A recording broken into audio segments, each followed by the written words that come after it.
الحمد لله على إحسانه والشكر له على توفيقه وامتنانه.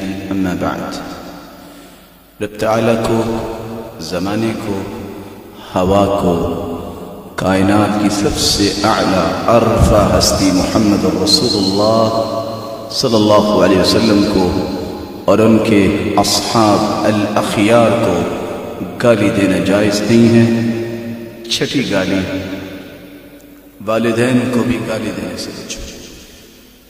رسول اللہ صلی اللہ علیہ وسلم نے فرمایا من الکبائر شتم الرجل والدیہ، کبیرہ گناہ ہے کہ اپنے باپ کو، اپنی ماں کو گالی دے.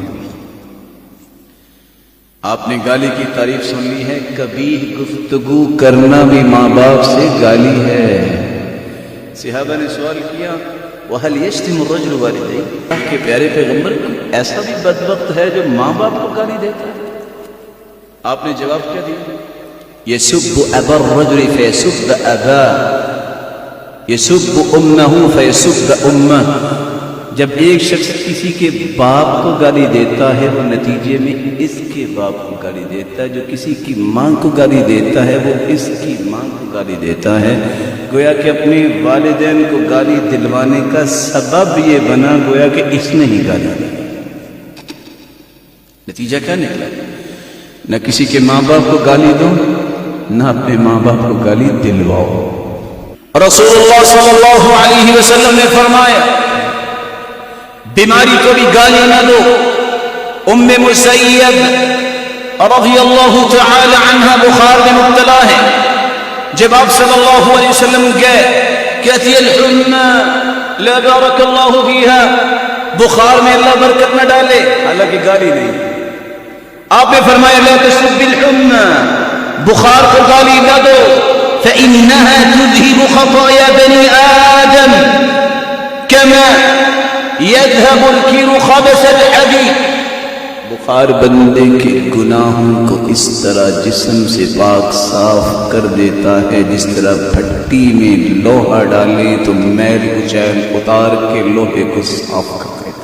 بلکہ آپ صلی اللہ علیہ وسلم نے فرمایا لا تسب الدیک، لوگوں مرغے کو بھی گالی نہ دو، فإنه يوقظ للصلاة، یہ مرغا تو تمہیں نماز کے لیے اٹھاتا ہے. مرغے کو کیوں گالی نہیں دینی؟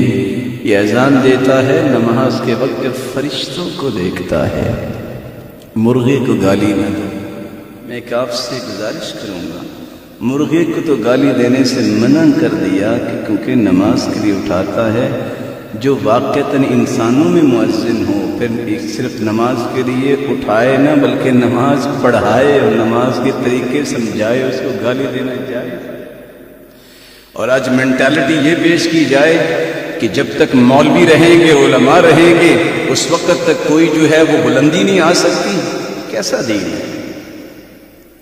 یاد رکھو فرعون بھی تھا، قارون بھی تھا، سب عبرت کے نشان بن گئے. بچا ہے تو رب کا نام بچا ہے، یا جو رب کے نام کو اپنی عظمت سمجھتے تھے آج ان کے تذکرے بچے. وقت آتا ہے، وقت ڈھونڈتا ہے، سبق دلاتا ہے. شرط یہ ہے کہ کوئی سبق لے لے. کچھ لوگوں کو اللہ نے بڑی فہم دی ہوتی ہے. ایک بندے نے ایک پکچر بنائی ہے قبر کی، اس کے اوپر ایک کتبہ لکھا ہوگا، حالانکہ کتبہ لکھنا جائز تو نہیں، لیکن اس نے لکھا کیا ہے؟ مجھے سب سے بڑا یہی وہم تھا کہ میں بہت اہم تھا، آج مٹی میں پڑا ہے.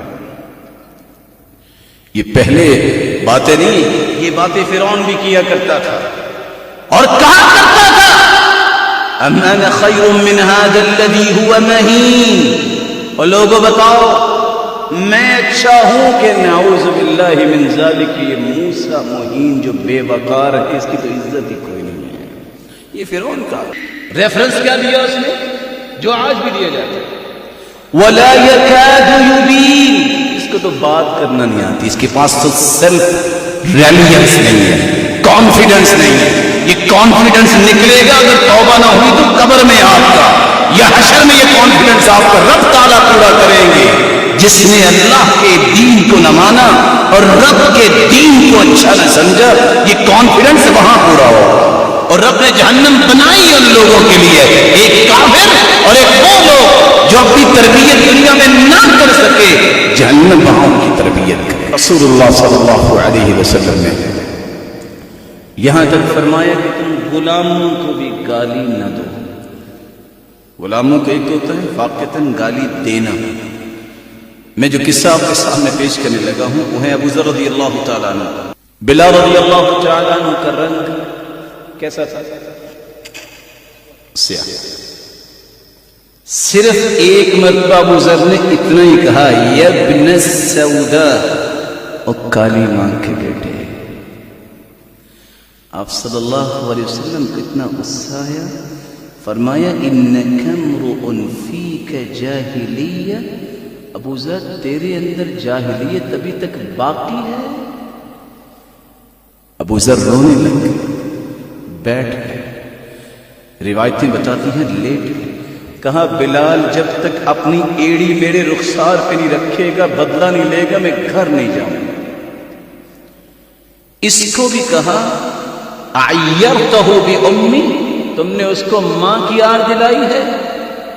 کلنا من آدم و آدم من تراب، ہم سب آدم کی اولاد ہیں، آدم مٹی سے بنے. اللہ تعالیٰ نے مٹی سے ان کو پیدا کیا. کوئی افضل نہیں ہے، افضلیت کا صرف ایک راستہ ہے، ان اکرمکم عند اللہ اتقاکم، جو متقی ہے وہ اللہ کے ہاں عزت والا ہے. آپ صلی اللہ علیہ وسلم نے یہاں تک فرمایا جو دنیا سے چلا جائے مت گالی دو. لا تسبوا الاموات فانهم قد افضوا الى ما قدموا، جو دنیا سے چلا جائے اسے مت گالی دو. اچھا تھا تو اچھائیاں لے رہا ہوگا، برا تھا تو اس کا نتیجہ پا رہا ہوگا، اب تم چھوڑ دو اسے. دوسری روایت میں آتا ہے لا تسبوا الاموات فتؤذوا الاحیاء، مردوں کو گالی مت دو، اس کے ذریعے تم زندہ لوگوں کو بھی تکلیف دیتے. اور آپ صلی اللہ علیہ وسلم نے تو بات ہی ختم کر دی ہے کہہ کے لا تسبوا الشیطان، میرے صحابہ تم شیطان کو بھی گالی نہ دو. میں آپ سے گزارش کروں، دنیا میں شیطان سے برا کوئی ہے تو پھر کسی اور کو گالی دینا جائز؟ مسلمان ہے، اشرف المخلوقات ہے، مومن ہے، کسی کی سفید داڑھی ہوگی، کوئی آپ سے بڑا ہوگا، کوئی محترم ہوگا. جب شیطان کو گالی دینا بھی جائز نہیں تو کسی مسلمان کو گالی دینا جائز کیسے؟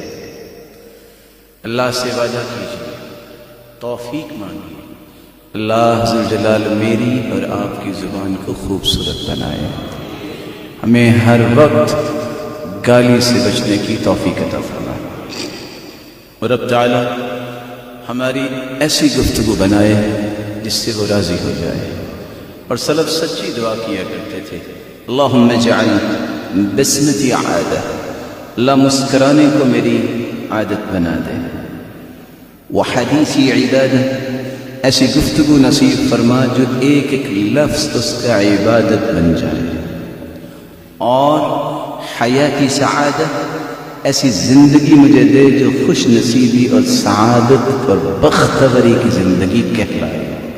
وموتی شہادہ، موت تو آنی ہے لیکن میرے مالک مجھے شہادت کی موت نصیب فرمانا.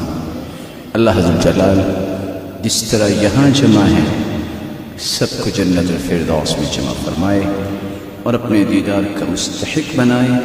اس پاکیزہ ہستی کا ساتھ نصیب فرمائے جس کی کلام بھی پاکیزہ، جو خود بھی پاکیزہ، اور جس کی زبان اقدس بھی پاکیزہ، جو رب قدوس کے آخری پیغمبر ہے محمد رسول اللہ. وآخر دعوانا الحمدللہ.